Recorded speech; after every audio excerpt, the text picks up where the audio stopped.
he wanted to make Twitter, which is now rebranded to X. And I think that will be the whole narrative of X as well, is that it will be a media company, but not just a media company, but it will be a one-stop shop. When I say media company, it will be something that will rival the likes of YouTube, Facebook, Instagram, and so much more.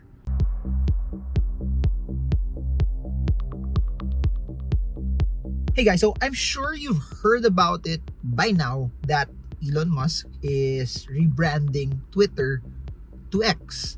And in this video, I want to share my thoughts and insights on that. As you all know, over the past months, Elon Musk has taken over Twitter. He actually overbought it at 44 billion US dollars.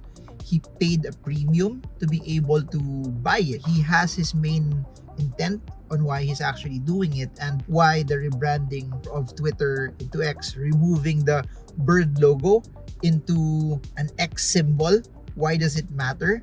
And why does it fit in everything that he has planned? When he bought Twitter, the whole narrative of it was people were thinking that it was just for freedom of speech, to have something that's uncensored. But if you look at how Elon Musk and his tone of how he has been speaking, it's more than that. But true enough also, there has to be a platform where there's freedom of speech, where people have the ability to be heard, that it's equal opportunity also for everyone, and there's more liberty that's in Twitter. And that's one of the reasons why Elon Musk took it, and that's one of the reasons why also it became very controversial as well. But that being said, if you watch his other interviews, he wanted to make Twitter, which is now rebranded to X. And I think that will be the whole narrative of X as well, is that it will be a media company, but not just a media company, but it will be a one-stop shop. When I say media company, it will be something that will rival the likes of YouTube, Facebook, Instagram, and so much more. So one of the things that made it interesting now is that people can upload longer form videos, which was not available before. People now can also post longer text inside the Twitter platform, which was not available before. A lot of the steps that they're trying to do is they're trying to rival the other media platforms that are out there in a way that's uncensored, and they're trying to bring new monetization scheme. A couple of things that Elon Musk did also, and I think which is somewhat interesting, is that he made Twitter open source, which is why Mark Zuckerberg copied Twitter and made Threads. And that's what Mark Zuckerberg has been good at. Facebook was something that he got from the Winklevoss. Then you have the idea also of Instagram stories, which came from Snapchat, and Instagram Reels, which came from TikTok, and now Threads, which comes from Twitter. And one of the things that makes Twitter a bit interesting right now is they're giving also monetization to people who provide value into the platform. If you look at it and you try to compare it for, say, Instagram, no matter how popular you are in Instagram, no matter how many people see your post, you get nothing. The traffic all goes to Meta, all goes to Instagram. But right now, it's making it similar already to how YouTube is, where creators or people who build content off of the platform, people who add value off of it, will be incentivized, will be monetized. And this will allow also media platforms, this will allow news companies also to actually earn money off. And if you look at it also, they're also earning from the blue check marks, which I think is not enough also. That's why Elon Musk also disclosed that they're actually still bleeding money. But there are a lot of things that are changing from the usual Twitter that we knew. I've been a Twitter user, I think, since 2008 or 2009. I've been in the platform for over a decade, and I've seen so many changes over the past year. But here's what's interesting. Part of the move also of transferring and changing the name or rebranding Twitter to X is that they want it to be a one-stop shop, similar to how WeChat is in China. Of course, it's totally different because in China, everything is controlled. However, one of the insightful things that they're getting from WeChat is from that one platform,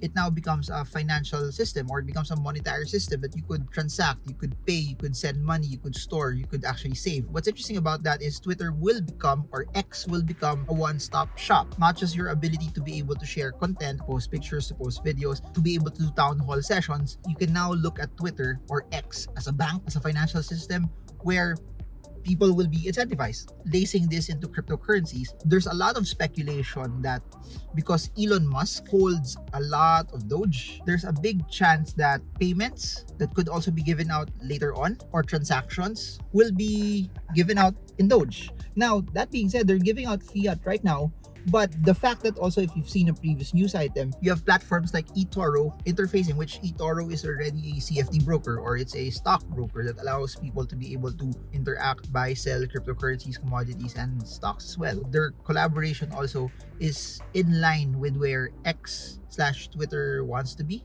as a one-stop shop platform, not just for communication, not just for media, but also for finances.